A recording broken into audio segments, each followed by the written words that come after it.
Hey, welcome to the Church Leadership Show. I'm happy you joined us. I'm your host, Pastor Ariel Nieves, and the administrative pastor at Christ Tabernacle, Church of 4,000 members in New York City. And I'm also the founder of Thrive Church Coaching, where we help pastors reach more people and make a greater impact. And so I'm so excited you're here with us today. And in a moment, we're going to be talking about how to make your boring meetings exciting, amazing, engaging. But first, whether you're watching this live or this is a replay, I would love for you to answer this one question for me. As a pastor or as a church leader, what is the biggest challenge you're facing? What's the biggest challenge that you're currently facing? Do me a favor, write it in the comment section, write your answer in the comment section. And really, it's going to help me with possible future topics and really to begin understanding some of the challenges that you're facing. And so I really appreciate you taking the time out to do that. And then I just want to let you know that this episode is brought to you by Church Leadership Academy, which is our membership site. And really, we use it to help pastors organize their churches for growth or position their churches for growth. And so you can check that out. We've got a 7-day trial for $1, 7 days, $1 trial, churchleadershipacademy.com/join-CLA. And then also, once you're kind of done with it, once the 7-day trial is done, it's only $20 a month. And every single month we release master classes and how-tos. And we're also going to be launching pretty soon a resource area where every month I'm going to be uploading some sort of resource that you'll be able to utilize.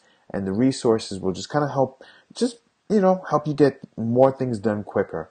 And so that's kind of what that's about. So let's just jump right into our topic. And I'm really excited about this topic because honestly, when it comes to meetings, a lot of the feedback I get is that meetings are boring. People are in meetings and they're unengaged. They're on their cell phones, checking emails. They're just not connecting. And if they do connect, it's while their section, their topic, the area that they oversee is being talked about. The moment it moves over to someone else's area, they just check out again. And the challenge with meetings is that at the end of the day, it's probably the number one most important tool when it comes to providing communication and clarity. And yet, it's one of the biggest sources of stress and frustration for staff and for volunteers. Especially if you're leading a team of volunteers, you've got to get this right because they're giving up of their extra time. They're the ones who are kind of saying, "Hey, I'm working a 9-to-5 job. I'm going to prayer meetings or rehearsals, and then when I show up to that meeting has got to be on the money."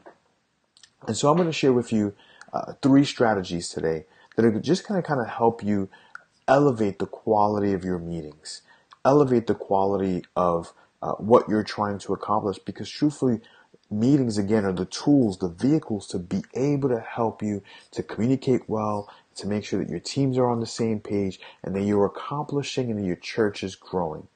And so before I jump into the 3 points, I just want to just make sure I stress that meetings are a key tool in leading your church. So this is where if you conduct a solid meeting, you're going to get an engaged meeting, obviously. And when done right, you're going to gain clarity. Clarity is huge, so that way people who are on your team, volunteers and staff, they can walk away understanding what they need to get done, understanding the outcomes that you're expecting. It builds culture. In your meetings, these are the opportunities. When you're hosting meetings, these are the opportunities you have to interact with volunteers and encourage and even correct thinking so that people can understand the values, people can understand the direction you're heading. It's just such an important and vital tool. And yet, like I said earlier, it's kind of characterized as one of the most boringest or just unengaging moments in the volunteer staff interaction that you have with them. And so let me give you 3 characteristics of what I think an engaging meeting contains.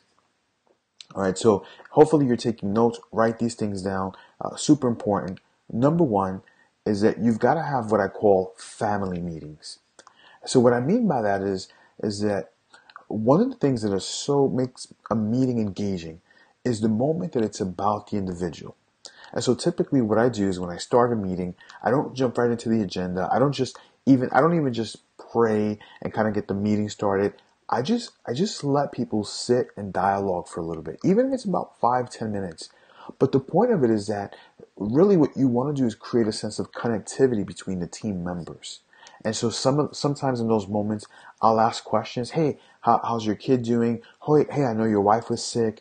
Hey, I know you're in between jobs. What's going on? How are things?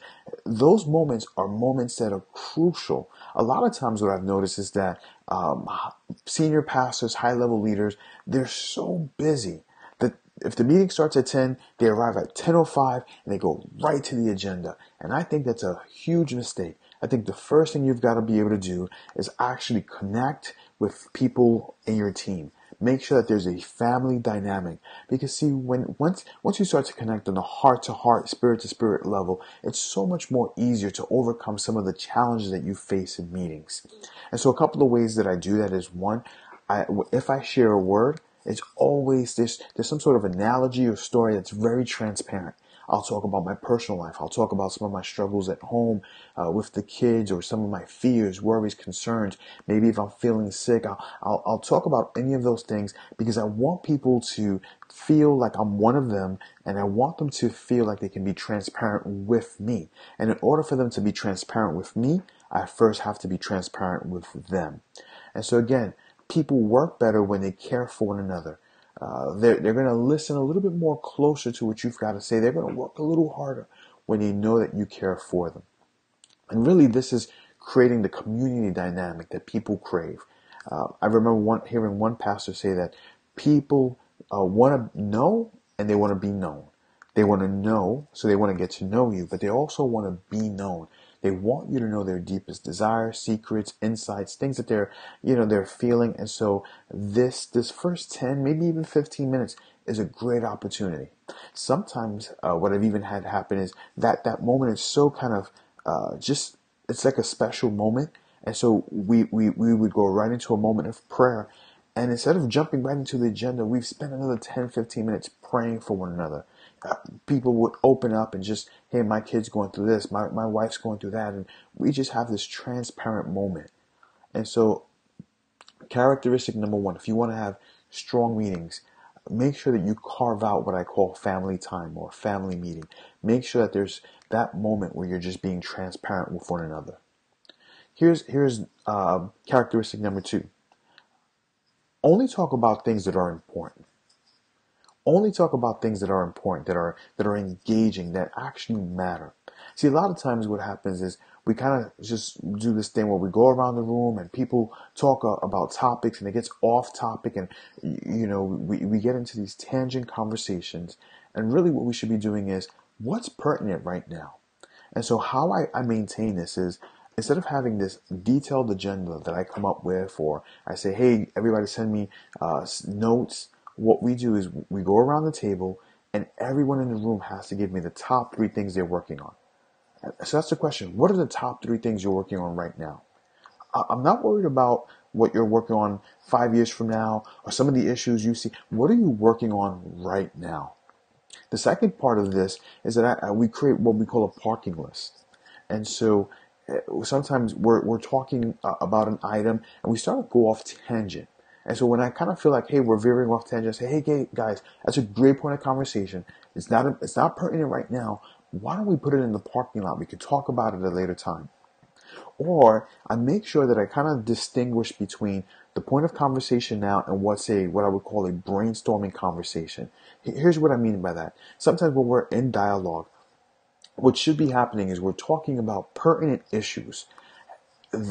As we're talking about these pertinent issues, the conversation starts to elongate. We start to brainstorm. We start to dig deep. Next thing you know, what should be a 2 to 5 minute or maybe 10-minute point of conversation turns into 15, 20. And at that point, I'm like, wait, we've gone more than 10 minutes. We've got to call a timeout. That point, whatever we're talking about, that item is so important that we've got to put it in the parking lot because we got to set aside time to talk about that. And so that's kind of part 2 is just Talk about what's important. Another aspect of it is that I actually encourage tension in the room.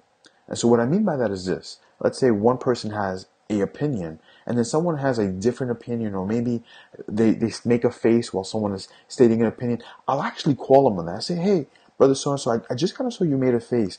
Do you disagree with them? And I'll call that out in the room, and I'll let people kind of go back and forth a little bit. One, when things get a little heated, obviously everybody kind of sits a little forward, kind of, hey, what's going to happen next? It gets interesting. What are they going to say? Obviously, I never let a conversation get disrespectful.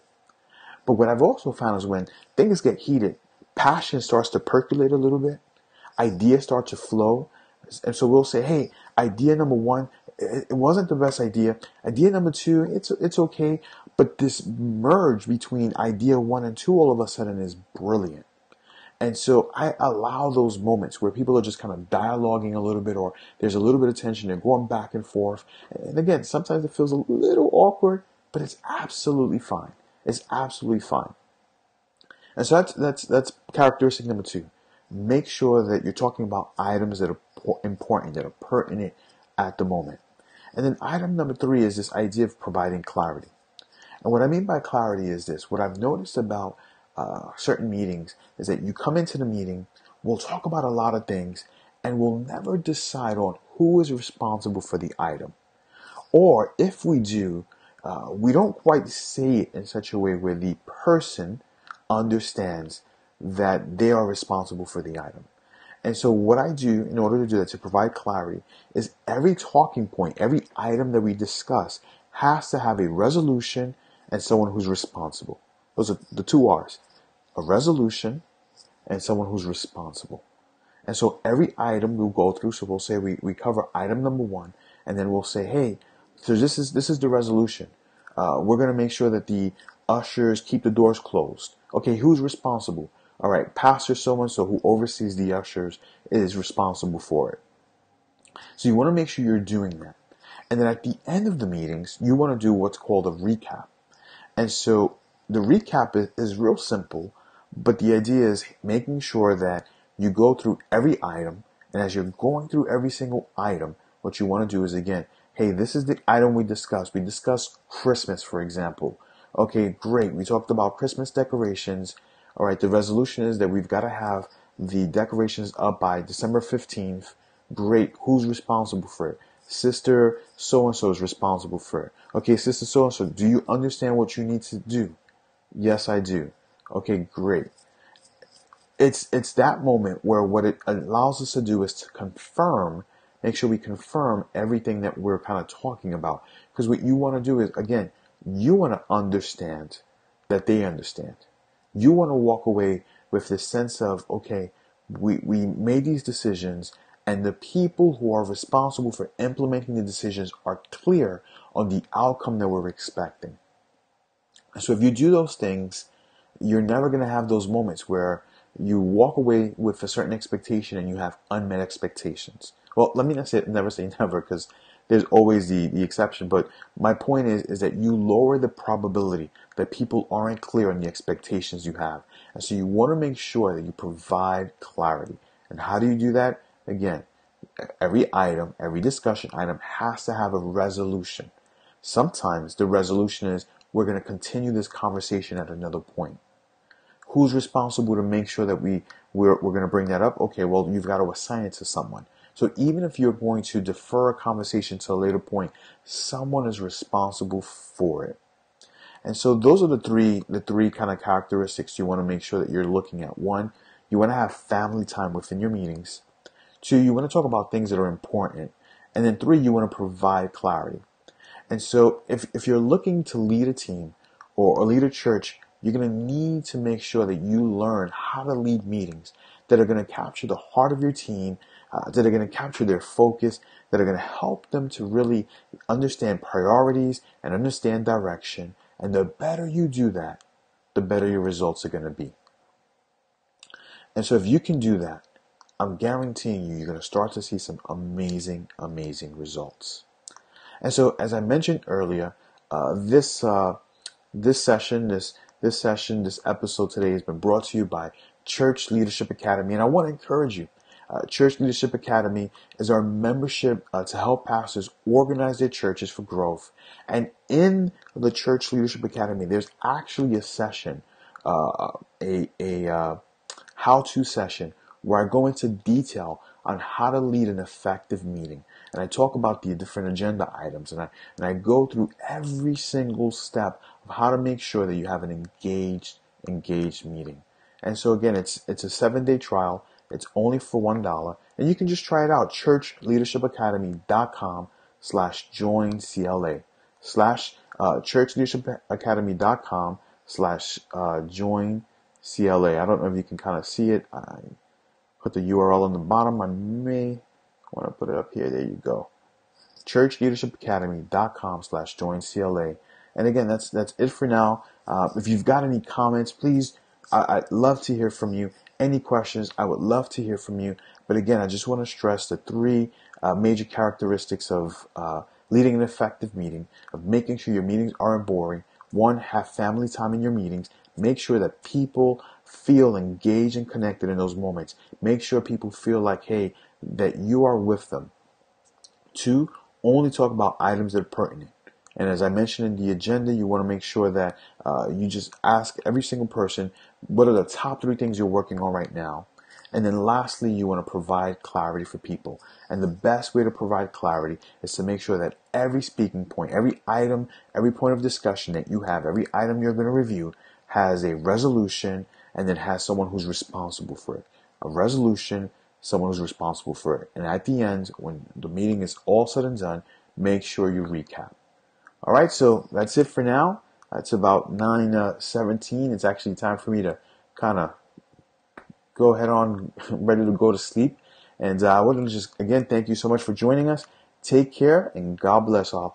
See you next week, next Thursday, 9 o'clock Eastern Time. All right, we'll talk then.